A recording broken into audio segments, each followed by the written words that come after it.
This is a review of some digestive material in the second part of the digestive system unit. Excuse my voice. I have an inflammation in my mouth due to lots of canker sores. Okay. A sphincter is a circular muscle which can constrict to shut, to seal, to close things off. There's one there, there's one there. That's a real photograph. Isn't that weird? And it can shut completely and seal off liquids. Top of the stomach, gastroesophageal sphincter. If it doesn't shut well, people get acid reflux. The stomach acid goes up.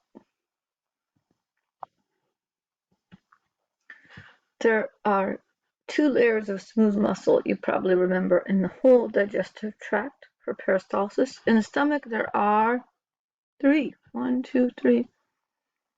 Because it's not doing peristalsis, it's churning. It's violently mixing and mushing up food and liquefying it till it becomes chyme. This is no big deal. It's just all wrinkled up, folded up so that it can expand when you eat. ASE ending indicates an enzyme. You can read through these.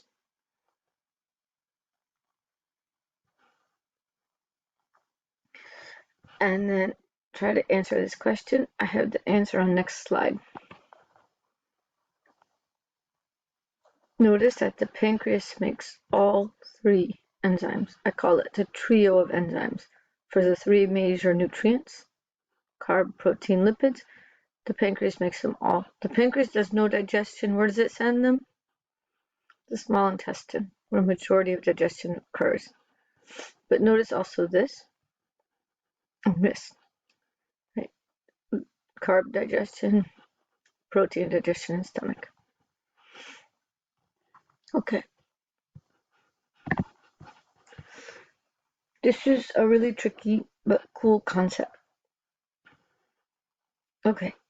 Our stomach lining, our pancreas lining, our small intestine lining would actually get digested. We'd be digesting our own organ if our body didn't find a way to protect ourselves from the enzymes. And what the body does is it makes a zymogen. Zyme is an enzyme. Zymogen is an inactive enzyme. In class, I called it like someone who was handcuffed, meaning in a small way they were disabled, but they will become activated. If the picture doesn't help, don't worry. The point is, this is the part that does the digesting. With this cover, it's inactive. Now it's been activated.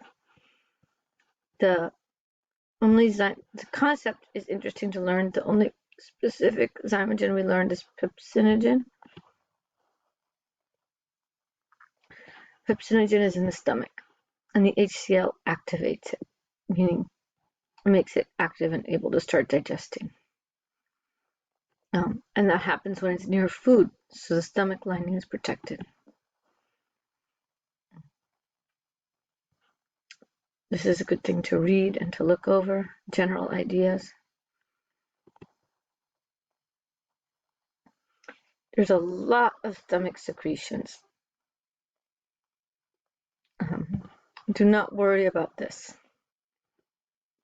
Do not worry about the hormone gastrin because it's not on the exam. The stomach has these deep pits. They're like pores. This is the surface of stomach tissue. If you looked in the stomach, you'd see this. But deep inside is this, kind of like pores on your skin. And they're called gastric pits. And inside all those secretions, all these different things are being made and secreted, and they go upward and they enter the general opening of the stomach. See if you can figure this out. This and this are gastric pits, and these are villi. You can tell because there's opening between them, so food will enter in here, whereas food will never enter here. This is just a gland for secretions. From the review sheet, I just wanted, because I couldn't go over it with you and it was difficult, I made 3 slides summarizing the most important information. If they help you, it's great. Look them over, read them over. I wouldn't fixate too much on these questions. I would spend more time learning about the individual units. But this has some important points. So this is the first one, the second one, and the third one. I put an asterisk there because I think that's an important point.